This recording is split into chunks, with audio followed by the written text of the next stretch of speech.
Hi everyone, welcome to my channel Pinnacle Study Group. In this video, we are going to discuss current affair for Punjab PPSC नायब तहसीलदार post for 2021. Okay, तो ये हमारी current affairs की video है and right now we are going to discuss part 1. Clear? तो ये current affairs हमारे बहुत इंपॉर्टेंट हो गए पंजाब पीसीएस के लिए and I will try to complete full series okay till your exam. तो let's start with the first current affair. सबसे पहला करंट अफेयर है Umesh Sinha. Umesh Sinha named deputy election commissioner. तो ये पर्सन है Umesh Sinha and he became a deputy election commissioner. Umesh Sinha has named as a deputy election commissioner in the election commission of India and he is a 1986 batch IAS officer right now retired. और appointment committee of the cabinet clear the extension in the term of reemployment. अब यहाँ पर एक बात है appointment committee. हमारे India में parliament में 8 कैबिनेट कमेटीज़ हैं. देयर आर 8 कैबिनेट कमेटी जिसमें से एक काफ़ी इंपॉर्टेंट कमेटी है appointment committee of the cabinet और इन्होंने इनकी एक्सटेंशन बढ़ाई है. एंड हमारे इंडिया के चीफ इलेक्शन कमिश्नर है सुनील अरोड़ा और हमारे इंडिया के फर्स्ट चीफ इलेक्शन कमिश्नर थे Sukumar Sen. Sukumar Sen was the first chief election commissioner after independence. और चीफ इलेक्शन कमिश्नर का जो फाउंडेशन डेट है वो 25 जनवरी 1950 है. इसलिए हर साल 25 जैन को नेशनल वोटर्स डे भी सेलिब्रेट किया जाता है. Okay, national voters day. And chief election commissioner का हेडक्वार्टर है न्यू दिल्ली. तो ये था फर्स्ट उमेश सिन्हा. सेकेंड है Soma Mondal. Soma Mondal became new chairperson of SAIL. Somo model become new chairperson of SAIL and the full form of SAIL is Steel Authority of India Limited. Steel Authority of India Limited, clear. And Soma model became the new chairperson from the 1st January 2021. And she is the first ever woman head of the body and she replaced Anil Kumar Chaudhary. तो ये है Soma Mondal. And SAIL का headquarter है new Delhi में and SAIL की foundation date है 19 जनवरी 1954. Clear? This was the second. Third third है Japan to launch first wood satellite by 2023. तो जापान है वो बाय 2023 में ओके वर्ल्ड का पहला वुड बेस्ड सैटेलाइट लॉन्च करेगा. तो Japan Sumitomo forestry company and the Kyoto university aim to launch world first wood-based space satellite by 2023 to combat the problems of a space junk. Clear? तो space के जंग को combat करने के लिए पूरे वर्ल्ड का first wood based satellite launch किया जाएगा. And currently the initiative in the nascent stage as several wooden material are being tested by the research team. Nascent stage मतलब जो इनिशियल स्टेज पे है to find a suitable one for the space mission. Next, and according to the European Space Agency, the statistical model, so there were more than 130 million pieces of anthropogenic space debris. Anthropogenic का मतलब होता है human made. ठीक है, जो human ने made किया, anthro word for human, waste residue due to human activities. More than the 130 million pieces. 130 million से ज़्यादा debris हैं with the anthropogenic and the waste residue due to the human activity smaller than even millimeter around our planet. And the debris can travel at a speed of more than 22,000 meter per hour and can impact other satellites. So that's why the new stage is a wood-based satellite. So wood-based satellite अब launch की जाएगी 2020 तक 23 तक sorry, and Japan became the first country. Next is FSSAI, Food Safety and Standard Authority of India. तो FSSAI क्यों news में है? Because इन्होंने एक नई पॉलिसी बनाई है. तो न्यू पॉलिसी में जो ट्रांस फैट है वो 2% तक रिड्यूस करेंगे. Clear? The food safety and standard authority of India has capped the amount of trans fatty acid in oil. Clear? And fat to 3% for 2021, 2% by 2022.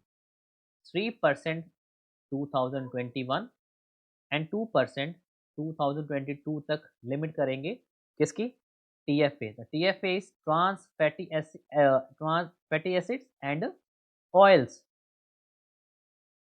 And it's a currently permissible limit of 5%। तो right now अभी इसकी limit कितनी, 5%। 2021 तक 3% करेंगे, 2022 तक 2% कर देंगे through amendment to food safety and standard prohibition and the restrictions on sales and regulation. Clear?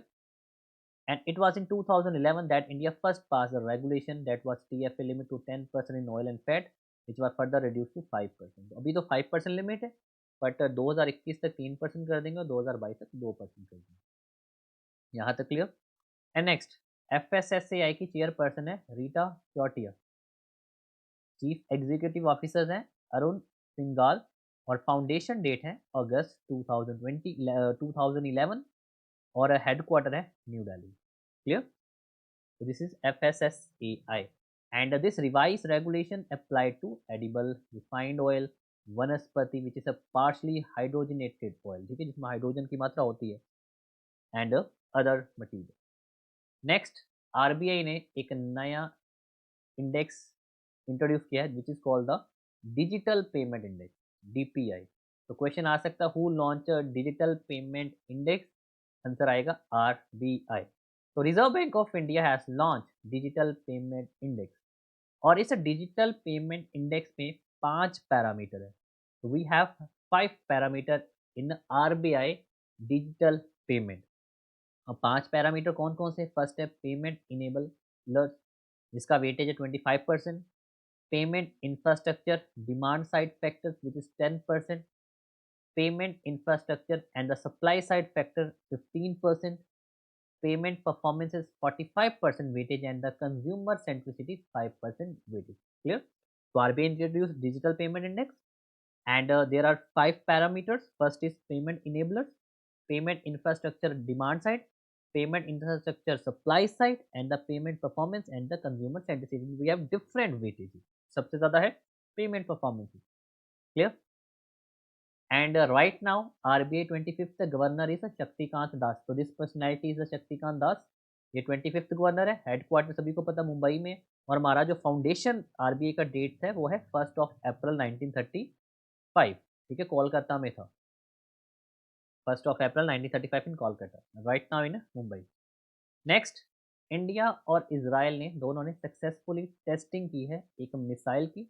उस मिसाइल का नाम है MRSAM, medium range surface to air missile, medium range surface to air missile. So this is a collaboration of India and Israel successfully tested a medium range surface to air missile mission system. और हमारी तरफ से जिसने ये joint venture, एक तो है हमारी तरफ से इंडिया से DRDO, defence research and development organisation, और इसराइल की तरफ से IAI, इसराइल एरोस्पेस इंडस्ट्रीज, ठीक है, दोनों ने मिलकर काम किया इस पर। Clear? India and Israel, India की तरफ से DRDO और इसराइल की तरफ से इसराइल एरोस्पेस इंडस्ट्री। और हमारे DRDO के चेयरपर्सन हैं doctor G Satish Reddy, headquarter new Delhi में है और इस्टेब्लिशमेंट है 1958 में। और IAI इसराइल एरोस्पेस इंडस्ट्रीज के प्रेसिडेंट और CEO है बोज लेवे। क्लियर? नेक्स्ट है Khelo India ice hockey tournament which was begin in Chitkan Kargil. तो Khelo India ice hockey tournament ये कारगिल के चित्कान में स्टार्ट हुआ था, and this was the first time the women team of Chitkan also participated. बस ये करंट अफेयर है। Clear? And the youth affair and sports के यूनियन मिनिस्टर है किरेन रिजिजू, और Ladakh which is the newest union territory, इसके लेफ्टिनेंट गवर्नर है Radha Krishna Mathur, RK Mathur, and Kiren Rijiju, who is the Union Minister of Sports and the Youth Affairs, and the Khelo Ice Hockey Tournaments organized in Chitkan, Kargil.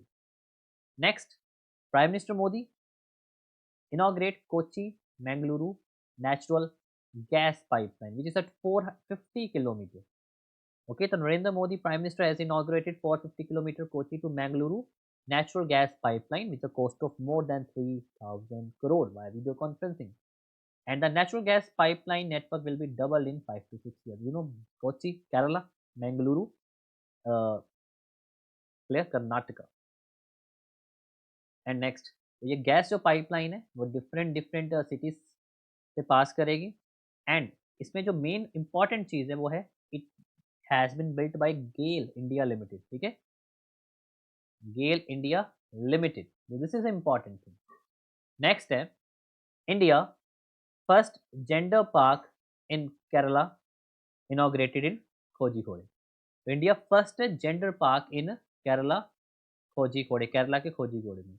The Kerala government is all set to launch 300 crore 3 tower gender park in Kozhikode, and the park will become functional on the occasion of second edition of International Conference on Gender Equality. Clear? तो India का first gender park in Kerala Kozhikode, और केरला के CM का नाम है Pinarayi Vijayan.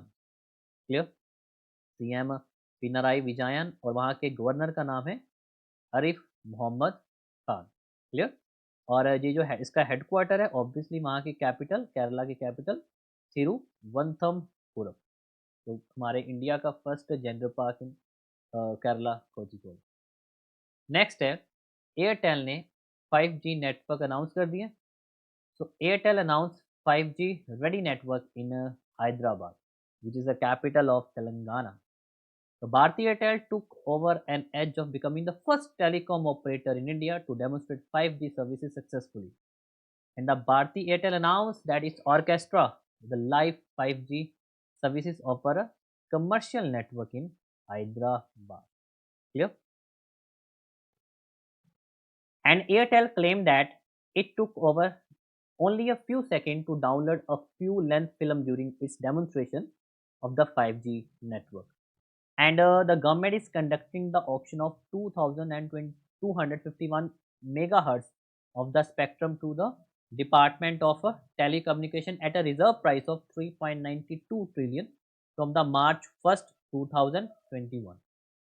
Okay, and Bharti Airtel के CEO हैं गोपाल विट्टल, भारती एयरटेल के फाउंडर हैं सुनील भारती मित्तल, और भारती एयरटेल के फाउंडेशन डेट है 7 जुलाई 1995।